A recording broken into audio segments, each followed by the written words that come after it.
Everyone, welcome to my YouTube channel PCM Samadhan. आज की class में हम लोग केमिस्ट्री को ही कंटिन्यू करेंगे। यस, हम लोग केमिस्ट्री में चैप्टर नंबर 3 ही कंटिन्यू करने वाले हैं। चैप्टर नंबर 3 में आपका एसिड है, बेस एंड सॉल्ट है। तो हम लोगों ने एसिड अच्छे से कंप्लीट कर लिया था। आई होप आपको अच्छा लगा होगा, आपने ठीक से पढ़ा है, समझा है, उसको नोट्स भी बनाया होगा। आज के क्लास में हम लोग बेस की मेनली बात करेंगे, ठीक ना। अगर आपको एसिड अच्छे समझ में आ गया ना, तो बेस समझने में आपको दिक्कत नहीं आने वाली है। ओके, तो अब हम बेस की बात करते हैं। तो बेस के अंदर हमें क्या क्या पढ़ना है। सबसे पहले हम लोग सीखेंगे कि बेस होता क्या है, बहुत इंपॉर्टेंट है। बेस का मतलब आपको पता होना चाहिए।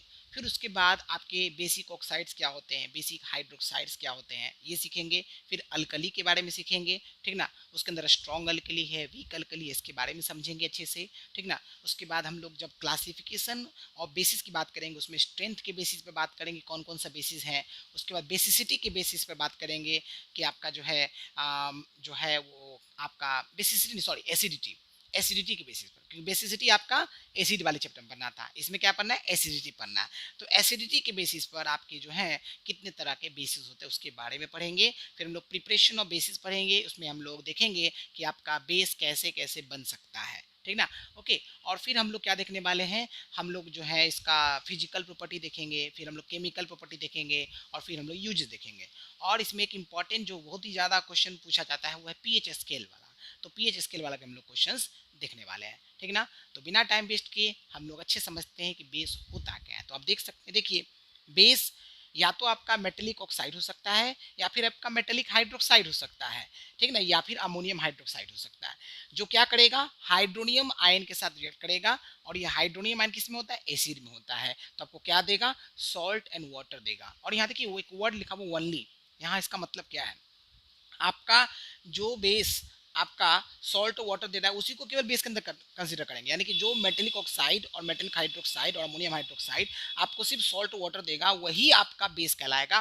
कुछ एक्सेप्शन आपको देखने को मिलेंगे, वो आपको लगेंगे कि ऑक्साइड और आपके हाइड्रोक्साइड तो है सर, बट ये आपका बेस नहीं होगा। बेस क्यों नहीं होगा, क्योंकि केवल सॉल्ट वाटर देगा वही आपका बेस होगा। अगर सॉल्ट वाटर के अलावा कुछ और दे रहा है प्रोडक्ट साइड में, तो वो बेस आपका नहीं होगा। तो ये पहले क्लियर रखिएगा। तो बेस का मतलब समझ में आ गया। बेस आपका मेटेलिक ऑक्साइड हो सकता है। अब मेटेलिक ऑक्साइड का मतलब क्या, मेटेलिक यानी कि मेटल्स, जैसे कि आपका क्या, एल्युमिनियम ऑक्साइड, आपका कॉपर ऑक्साइड, ये सारे के सारे।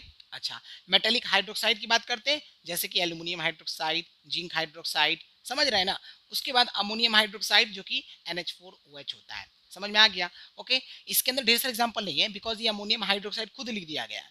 समझ रहे हैं ना। तो ये आपका एसिड के साथ रिएक्ट करता है। तो एसिड के किसके साथ रिएक्ट करेगा, हाइड्रोनियम आयन के साथ रिएक्ट करेगा, और रिएक्ट करने के बाद क्या देगा, सॉल्ट और वाटर केवल देगा। ये बेस का मतलब है। एग्जाम में कभी कभार सिंपल सा क्वेश्चन पूछ देता है व्हाट इज बेस, तो आप ये लिखिएगा। क्लियर हो गया। नाउ अब हम यहाँ पर कुछ एग्जाम्पल्स दिखेंगे। आप देख सकते हैं कॉपर ऑक्साइड, ये किसका एग्जाम्पल है, बेस का एग्जाम्पल है, ऑक्साइड दिख रहा है। मैग्नीशियम हाइड्रोक्साइड, ये भी बेस का एग्जाम्पल है। एल्युमिनियम हाइड्रोक्साइड, ये भी बेस का एग्जांपल है। अमोनियम हाइड्रोक्साइड, ये भी आपका किसका एग्जांपल है, बेस का एग्जांपल है, ठीक है ना। ओके, चलिए अब हम बात करते हैं। यहाँ पर देखिए, मैंने आपको हमेशा बोला है केमिकल रिएक्शन आपको प्रैक्टिस करना है, ठीक ना। ओके, बिना प्रैक्टिस का होगा नहीं। तो मैंने यहाँ पर रिएक्टेंट लिखा है, हम लोग इसका प्रोडक्ट लिखेंगे और हम लोग इसको बैलेंस भी करेंगे। तो मैं आपको बता दूं, ये आपने छोटे क्लास में भी पढ़ा होगा, न्यूट्रलाइजेशन रिएक्शन।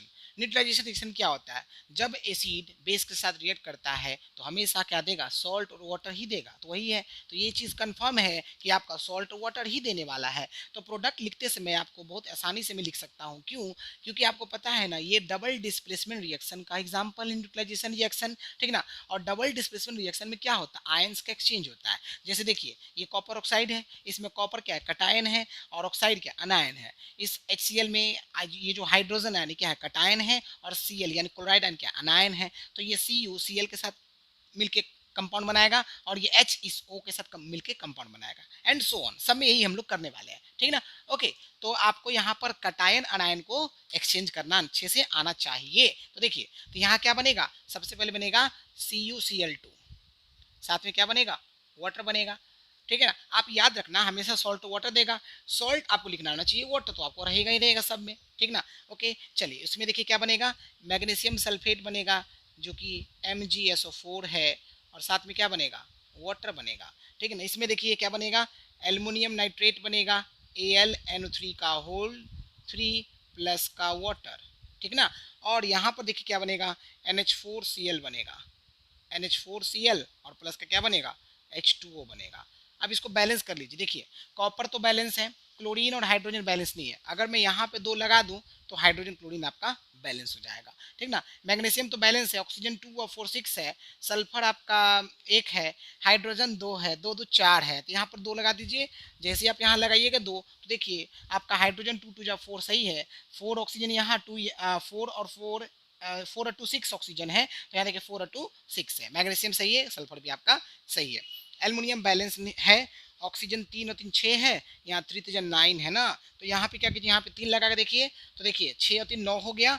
और हाइड्रोजन की बात करें, यहाँ पे 3 है, यहाँ हाइड्रोजन 6 हो चुका, तो यहाँ पे कितना लगाना पड़ेगा, 3 लगाना पड़ेगा, तो हाइड्रोजन भी 6 हो जाएगा। नाइट्रोजन देखिए ऑलरेडी 3 है, यहाँ पे नाइट्रोजन क्या हो चुका है, 3 हो चुका है, बैलेंस हो गया। इसकी बात करें, आपका देखिए नाइट्रोजन बैलेंस है, हाइड्रोजन 4 1 5 1 6, तो देखिए 4 और 2 6 बैलेंस है, क्लोरीन 1 बैलेंस है, ऑक्सीजन 1 बैलेंस, इसमें कहीं भी आपको बैलेंस करने की जरूरत नहीं पड़ा, समझ रहे हैं ना। तो इसी तरह से आप भी क्या कीजिए, आप रिएक्टेंट खुद से मत रिएक्टेंट लिखिए, प्रोडक्ट खुद से लिख के उसको बैलेंस कीजिए। और कॉन्सेप्ट याद रखना है कि when acid react with base it will produce salt and water, concept यही है। बाकी आपको रिएक्टेंट दिया रहेगा, उसका नाम आराम से लिख सकते हो, समझ रहे हैं ना, चीजें आसान है, ज्यादा हार्ड नहीं है। चलिए, तो बेस समझने के बाद हम आते हैं बेसिक ऑक्साइड पर। देखिए आपने छोटे क्लास में पढ़ा होगा स्टैंडर्ड 8 में कि जो ऑक्साइड्स होते हैं ना उसको 2 पार्ट में क्लासिफाई किया गया है, मेटेलिक ऑक्साइड्स और non metallic oxides. Metallic oxides के अंदर आपको बेसिक ऑक्साइड्स पढ़ना है और एम्फोटेरिक ऑक्साइड्स पढ़ना है। नॉन मेटेलिक ऑक्साइड्स के अंदर आपके जो है क्या उसको बोलते हैं, एसिडिक ऑक्साइड्स पढ़ना और न्यूट्रल ऑक्साइड्स पढ़ना है, ठीक ना। तो यहाँ पर हम लोग सिर्फ बेसिक ऑक्साइड्स की बात करने जा रहे हैं। तो बेसिक ऑक्साइड्स की बात करें, क्योंकि अधिकतर जो ऑक्साइड्स होते हैं वो बेसिक ऑक्साइड्स ही होते हैं, ठीक ना। मेटेलिक ऑक्साइड्स आपके बेसिक ऑक्साइड्स होते हैं। तो क्या बोला, देखिए a basic oxide is a metallic oxide which contains the ion O2 minus and reacts with an acid to form salt and water only। यानी बेसिक ऑक्साइड्स क्या है, ये एक मेटेलिक ऑक्साइड्स है जिसमें आपके ऑक्साइड आयन होगा। O2 माइनस किसको बोलते हैं, ऑक्साइड आयन को, और ये किसके साथ रिएक्ट करेगा, एसिड के साथ रिएक्ट करेगा, तो आपको क्या देगा, सॉल्ट और वाटर केवल देने वाला है। यहाँ पे भी देखिए ओनली वर्ड लिखा हुआ है, तो यहाँ पर वही मतलब है, ओनली लिखा, इट मीन्स बेस वो तभी कहा जाएगा जब वो केवल सॉल्ट और वाटर दे, समझ रहे हैं ना। अच्छा, तो फिर यहाँ पर एक एक्सेप्शन दिया हुआ है कि PbO2 को लेड फोर्थ ऑक्साइड बोलते हैं, इसको हम लोग जो है बेस नहीं बोलेंगे। बेस क्यों नहीं बोलेंगे, बोले सर बेस तो लग रहा है, ऑक्साइड तो बेस होना चाहिए, बेस क्यों नहीं है, तो बेस इसलिए क्योंकि सॉल्ट वाटर के अलावा भी कुछ और देता है, ठीक ना। ओके, तो देखिए ये आपका जो है PbCl2 देगा, साथ में आपका Cl2 देगा और साथ में आपका वाटर देगा। इट मीन्स सॉल्ट भी दिया, वाटर भी दिया, और कोई दूसरा आपका कंपाउंड भी दे रहा है। इसका मतलब केवल सॉल्ट वाटर दिया क्या, नहीं दिया ना, इसलिए ये आपका जो है बेसिक ऑक्साइड नहीं कहलाएगा, ये आपका बेस नहीं होगा। इसे आप लिख लीजिएगा, आपका एकमात्र एग्जाम्पल अभी मिलने वाला है जो कि बेस नहीं है, लिख लीजिएगा नॉट बेस। अच्छा, इसको बैलेंस कीजिए, तो लेड बैलेंस है, ऑक्सीजन 2, ऑक्सीजन तो बैलेंस नहीं है, हाइड्रोजन देखिए यहाँ पर 2 दिख रहा है, और क्लोरीन भी 2 2 4 दिख रहा है क्लोरीन ना। तो क्या किया जाए, अगर मैं यहाँ पे 4 लगा देता हूँ तो आपका क्लोरीन तो 4 सही हो जाएगा, हाइड्रोजन के लिए मुझे यहाँ पे 2 लगाना पड़ेगा, सही हो गया, ऑक्सीजन तो 2 है ही, बैलेंस हो गया। देखिए लेड बैलेंस है, ऑक्सीजन 2 बैलेंस है, हाइड्रोजन 4 यहाँ पे बैलेंस है, क्लोरीन 4 आपका बैलेंस है, ठीक है ना। चलिए, तो ये मैंने आपको बेसिक ऑक्साइड भी समझा दिया। अब हम बात करेंगे बेसिक हाइड्रोक्साइड्स की। तो देखिए क्या है, ये आपका मेटेलिक हाइड्रोक्साइड्स होता है जिसमें आपका कौन सा आयंस होगा, हाइड्रोक्साइड आयंस, यानी कि इसको हाइड्रोजिल आयन बोलते हैं, ठीक ना। और ये आपका जब एसिड के साथ रिएक्ट करेगा तो ये भी केवल और केवल सॉल्ट और वाटर देगा, ठीक ना। क्योंकि देखिए बेसिक ऑक्साइड्स हो चाहे बेसिक हाइड्रोक्साइड्स हो, सब के सब आपका बेस के अंदर ही आता है, इसलिए जब भी हम बेस की बात करते हैं तो हाइड्रोक्साइड ऑक्साइड आपका होना चाहिए, समझ रहे हैं ना। तो देखिए यहाँ पर वही चीज़ है, यहाँ भी ओनली वर्ड दिया हुआ है, ठीक है, ये एक्सेप्शन नहीं है, एक्चुअली एग्जाम्पल दिया है कि इसमें सॉल्ट और वाटर बनने वाला है, ठीक है। सोडियम हाइड्रोक्साइड ये रिएक्ट कर रहा है किसके साथ, हाइड्रोक्लोरिक एसिड के साथ, तो क्या देगा, सॉल्ट और वाटर देगा। तो आप देखिए क्या देगा, आपका NaCl देगा, और प्लस का क्या देगा, वाटर देगा। चेक कर लीजिए बैलेंस है, सोडियम तो बैलेंस हो गया, ऑक्सीजन भी बैलेंस हो गया, हाइड्रोजन 2 बैलेंस है और क्लोरीन 1 बैलेंस है, ठीक है ना। ओके, चलिए, तो ये बहुत आसान था, इसको आप नोट कर लीजिए। तो हम लोगों ने बेस का मतलब समझ लिया, बेसिक हाइड्रोक्साइड्स का मतलब समझ लिया, बेसिक ऑक्साइड्स का मतलब समझ लिया, ठीक है ना। चलिए इसको फटाफट नोट कर लीजिए। ओके स्टूडेंट्स, सो बेस हम लोगों ने अच्छे समझ लिया। अब बेस के अंदर हम लोग समझेंगे अल्कलीज के बारे में। तो देखिए अल्कलीज क्या है।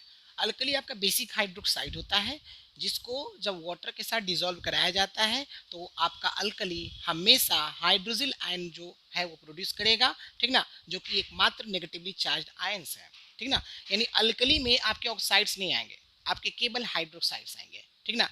ओके, तो इसीलिए बोला गया अल्कली आपका बेसिक हाइड्रोक्साइड है जिसको जब वाटर में डिसॉल्व करा जाए यानी वाटर के कांटेक्ट में लाते हैं, रिएक्ट करवाते हैं, तो आपका एकमात्र नेगेटिवली चार्ज आयंस प्रोड्यूस करेगा जिसका नाम है हाइड्रोजिल आयन। ये समझ में आ गया, ये अल्कली का डेफिनेशन है। अगर एग्जाम में व्हाट इज अल्कली आता है तो आपको ये लिखना है। अब जैसे देखिए ये सोडियम हाइड्रोक्साइड है, ठीक है ना, ये आपका एक अल्कली का एग्जाम्पल है। जब इसको वाटर में डाला गया ना, जब वाटर में इसको डिसॉल्व कराया गया तो ये देखिए सोडियम आयन और हाइड्रोजिल आयन आपको क्या किया, प्रोड्यूस किया। ये हाइड्रोजिल आयन है, ठीक है, जो कि एकमात्र नेगेटिवली चार्ज्ड आयन है, ठीक है। उसके बाद हम बात करें ये Na+ की, तो ये क्या है, कटायन है। सोडियम आयन है बट ये क्या है, कटायन है। ये कटायन और ये आपका क्या है, अनायन है। ये समझ में आ गया।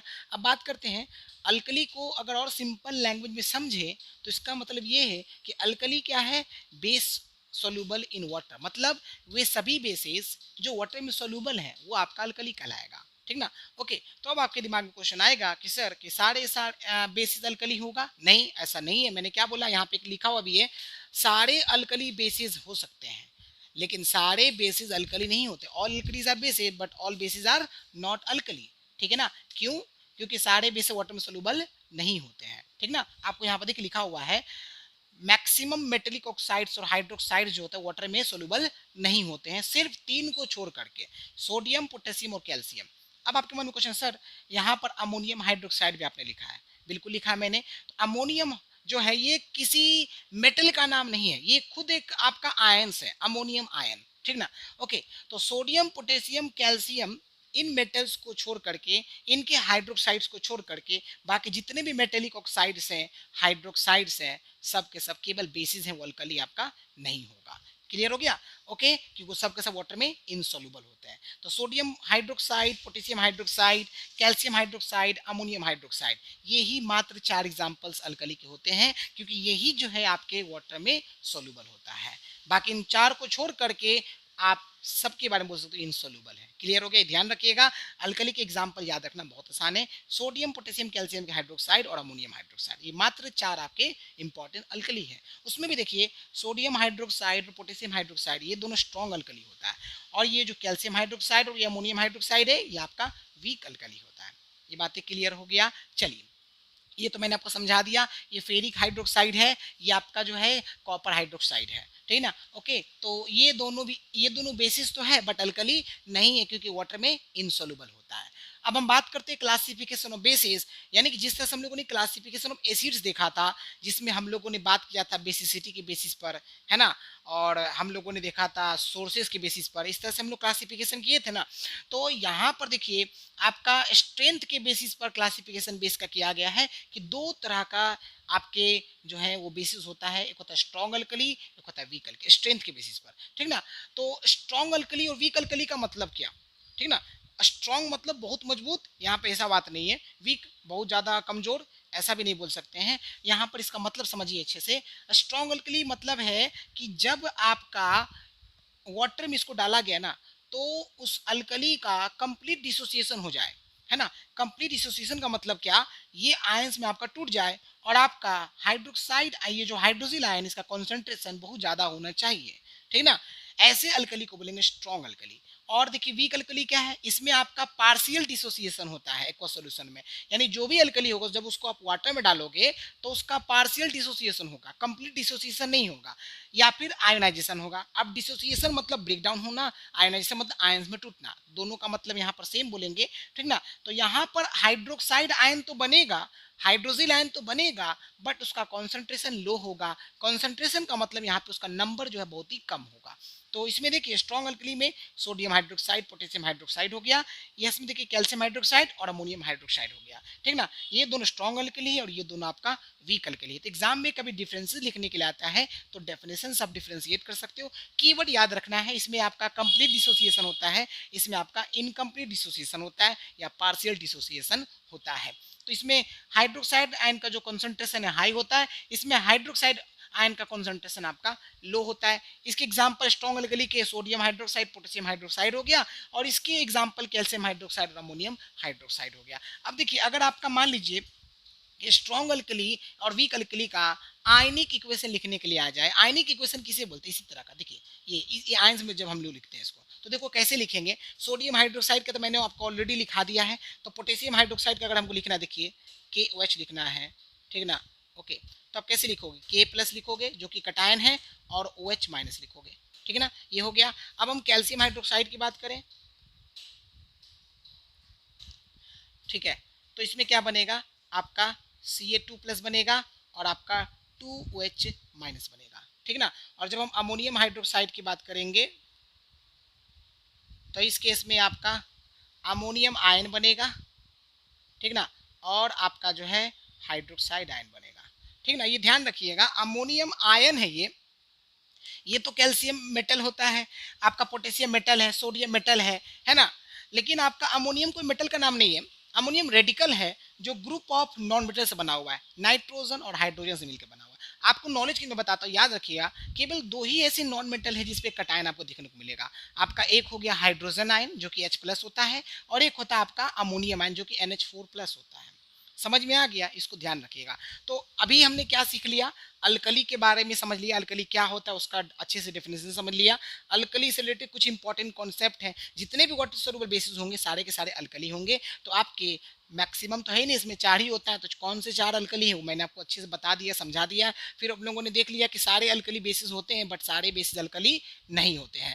और क्लासिफिकेशन ऑफ बेसिस हम लोग शुरू कर चुके हैं, जिसमें हमने स्ट्रेंथ के बेसिस पर 2 तरह का बेसिस देखा, स्ट्रॉन्ग अल्कली और आपका वीक अल्कली, जिसमें आपका कंप्लीट डिसोसिएशन है स्ट्रॉन्ग अल्कली, जिसमें इनकम्प्लीट डिसोसिएशन है आपका वीक अल्कली। फिर हमने एग्जांपल देखा स्ट्रॉन्ग अल्कली वीक अल्कली का, और हम लोगों ने डिसोसिएशन रिएक्शन या बोल सकते हैं आयनिक रिएक्शन भी हम लोगों ने देख लिया। तो चलिए फटाफट इसको नोट कर लीजिए। Okay students, so classification of base को हम लोग कंटिन्यू करेंगे। अब हम लोग देखेंगे on the basis of their acidity, यानी कि एसिडिटी के बेसिस पर आपके बेसिस कितने टाइप्स के होते हैं, ठीक ना। ओके, तो सबसे पहले हम लोगों को यहाँ पर एसिडिटी का मतलब समझना होगा। तो एसिडिटी का मतलब समझने से पहले हम लोग जरा रिकॉल करते हैं एसिड में।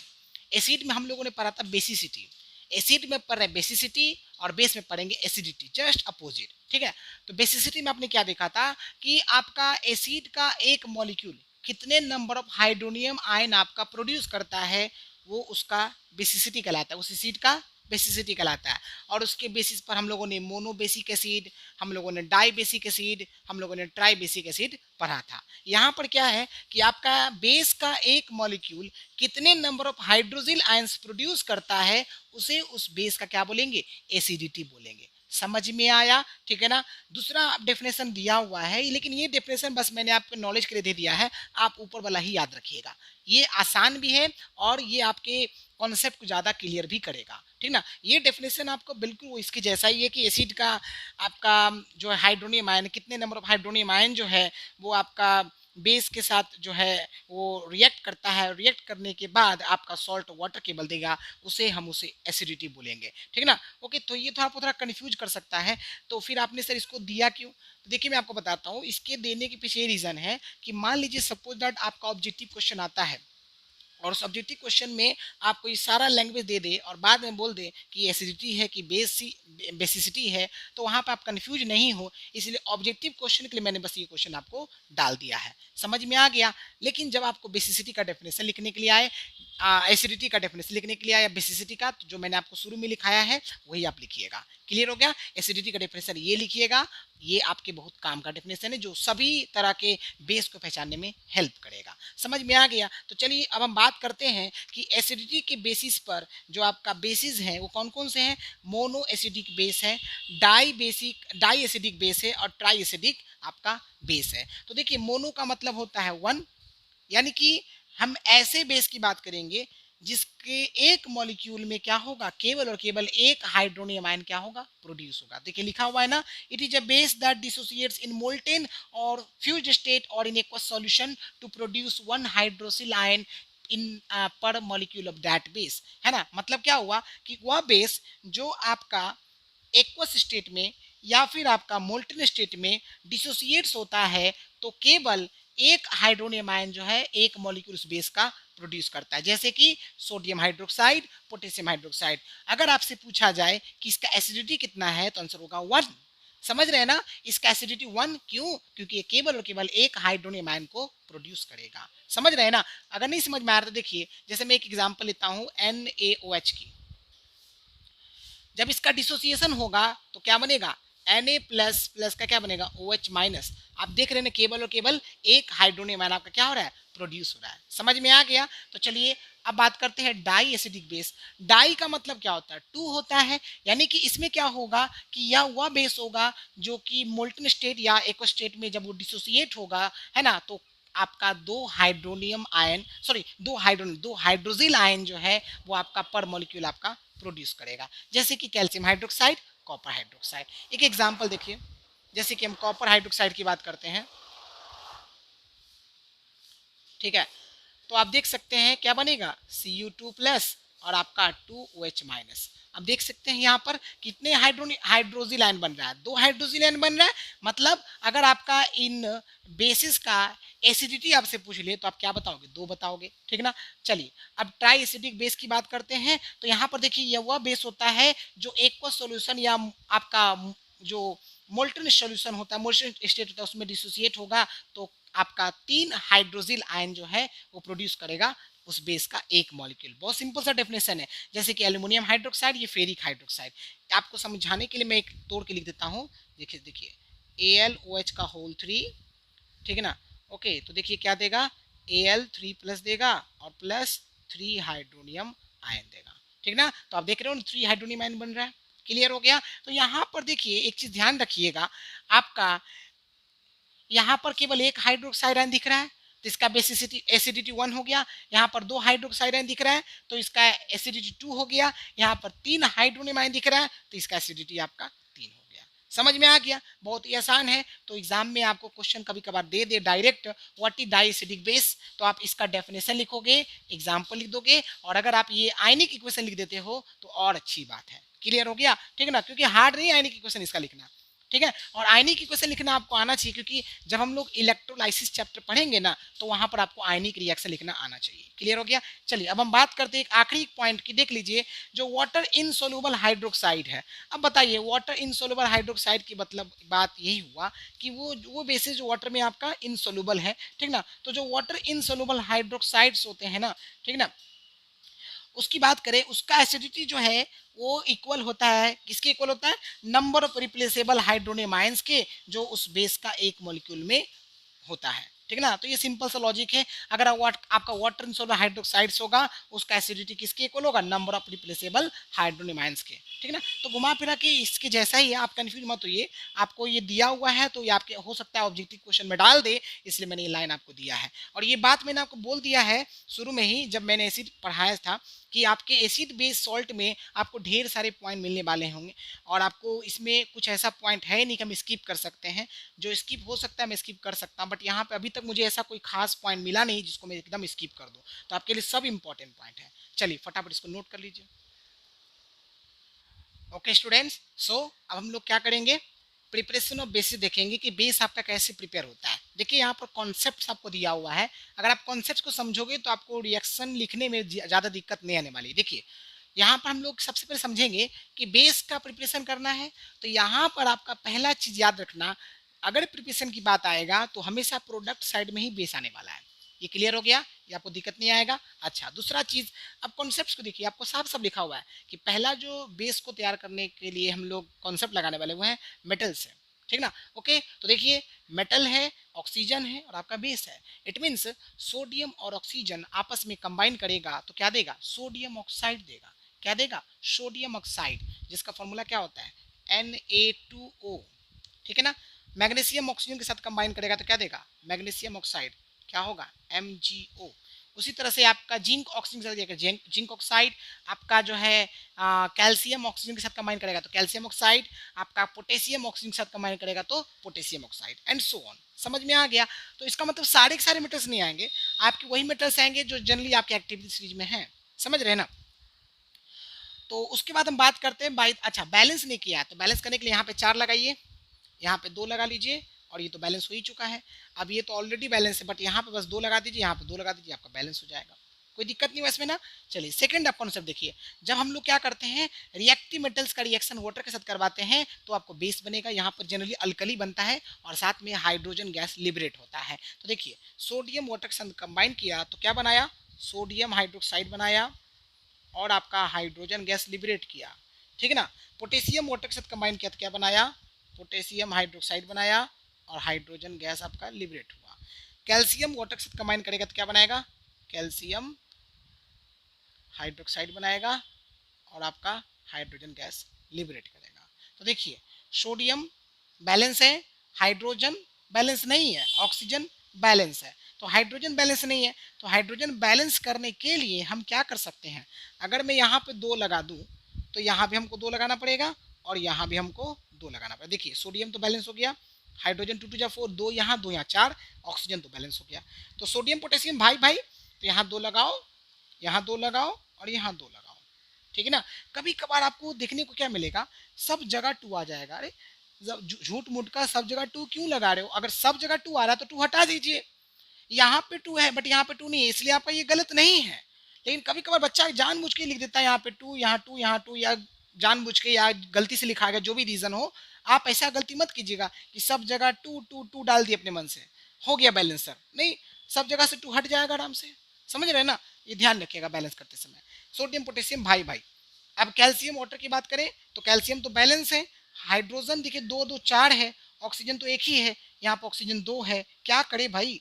तो अगर मैं यहाँ पे 2 लगा दूंगा तो आपका बैलेंस हो जाएगा। देखिए कैल्शियम सही है, ऑक्सीजन 2 सही है, हाइड्रोजन 2 2 4, अरे वाह बैलेंस हो गया, क्लियर हो गया। तो आपने देख लिया रिएक्टिव मेटल और वाटर के बीच रिएक्शन हो रहा है तो क्या दे रहा है, बेस जिसमें अल्कली ही होगा। देखिए सोडियम हाइड्रोक्साइड, पोटेशियम हाइड्रोक्साइड और कैल्शियम हाइड्रोक्साइड।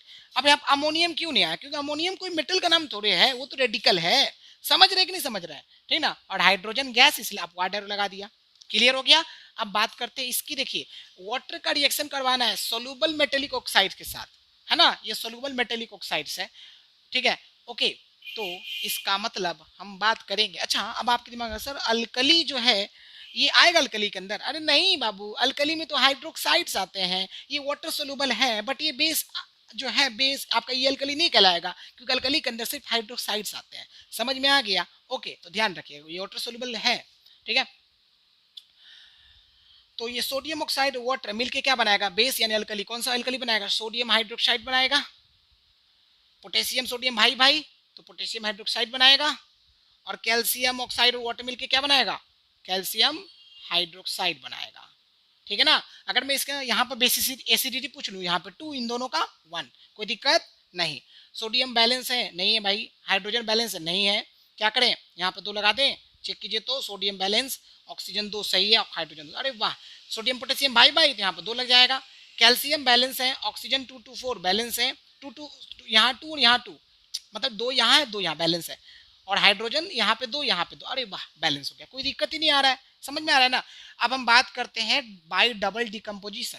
अब डबल डिकम्पोजिशन आप लोग पढ़ चुके हो, डबल डिकम्पोजिशन में क्या होगा, 2 बार आपका आयंस का एक्सचेंज होगा। तो देखिए ये सबसे इजी रिएक्शन होता है लिखना, डबल डिकम्पोजिशन वाला, बस आयंस को एक्सचेंज करना आना चाहिए आपको। कंपाउंड में कटायंस कौन सा है, अनायंस कौन सा है, पहचानना आना चाहिए। अगर आप पहचान लोगे तो आराम से कर सकते हो। जैसे देखिए इस फेरिक क्लोराइड में ये जो फेरिक है Fe, ये आपका कटायन है और ये क्लोराइड जो है वो अनायन है। सोडियम हाइड्रोक्साइड में सोडियम क्या है, कटायन है, और हाइड्रोक्साइड क्या है, अनायन है। इसका मतलब FeOH का होल 3 बनेगा। अब ये प्रेसिपिटेट इसलिए डाउनवर्ड एरो से लिखाएंगे, और यहाँ पे क्या बनेगा, नॉर्मल सॉल्ट जो कि NaCl है, ठीक है। अब यहाँ देखिए क्या बनेगा, कॉपर हाइड्रोक्साइड CuOH का होल 2, और साथ में क्या बनेगा, सोडियम सल्फेट जो कि क्या है Na2SO4, ठीक है। और इसमें देखिए क्या बनेगा, एल्युमिनियम हाइड्रोक्साइड AlOH का होल 3, और साथ ही साथ क्या बन रहा है आपका जो है अमोनियम क्लोराइड NH4Cl।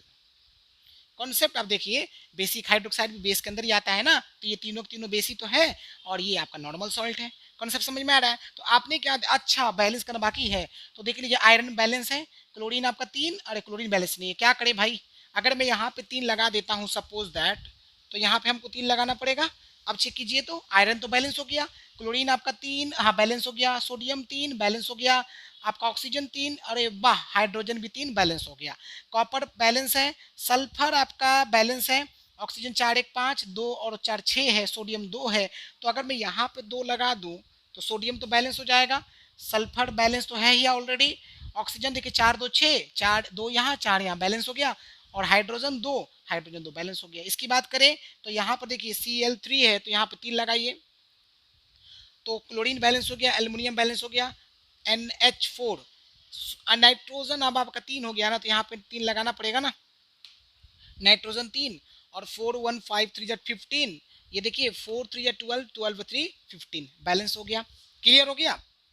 तो अब भैया आपने क्या देखा, हम लोग बेस को कैसे कैसे प्रिपेयर कर सकते हैं, मेटल के साथ रिएक्ट करवा के कर सकते हैं, है ना, मेटल ऑक्सीजन का कॉम्बिनेशन से बनेगा आपका बेस, उसके बाद आपका रिएक्टिव मेटल वाटर से बस बेस बनता है जिसमें अल्कली जनरली बनते हैं, और आपका वाटर और किसका, मेटल ऑक्साइड का, यहाँ पे देखिए वाटर है तो यहाँ मेटल लिया गया, वाटर लिया गया, यहाँ पे ऑक्साइड और वाटर लिया गया, इससे भी बेस बन रहा है, और जब हम डबल डिकम्पोजिशन करते हैं तो उसमें भी आपका बेस बनता है। समझ में आ रहा है ना। तो आप देख सकते हैं कि आपको मैंने खुद जो है यहाँ पे सिर्फ रिएक्टेंट लिखा है, प्रोडक्ट खुद से लिखा और बैलेंस खुद से किया है। तो आप लोग आई होप कर रहे हैं प्रैक्टिस, अगर नहीं करे तो जरूर प्रैक्टिस कीजिए, क्योंकि केमिकल रिएक्शन बिना प्रैक्टिस के आपका अच्छा नहीं हो सकता है।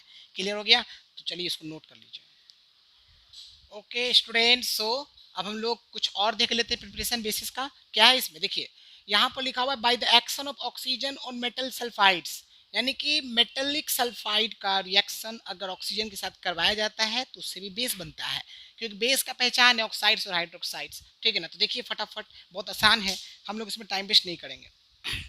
देखिए क्या लिखा हुआ है, यहाँ पर आपका जिंक सल्फाइड है, ठीक है ना, और ये ऑक्सीजन है, क्या देगा आपको, मेटेलिक ऑक्साइड यानी कि ZNO, और साथ में क्या देगा, सल्फर डाइऑक्साइड गैस देगा। अब आपको यहाँ पे याद रखना है कि मेटेलिक सल्फाइड का रिएक्शन जब ऑक्सीजन के साथ करवाया जा रहा है तो हमेशा आपको सल्फर डाइऑक्साइड यहाँ पे गैस मिलने वाला है।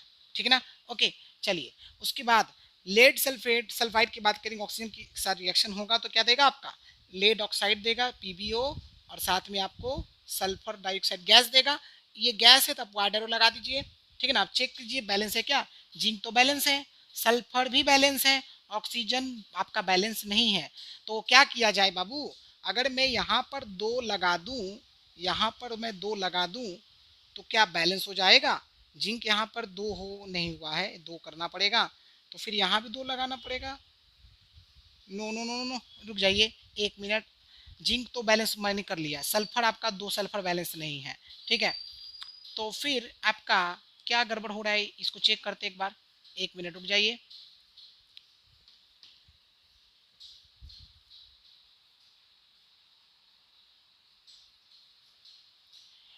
देखिए जिंक तो बैलेंस है, सल्फर आपका बैलेंस है, लेकिन ऑक्सीजन बैलेंस नहीं है, 3 ऑक्सीजन दिख रहा है।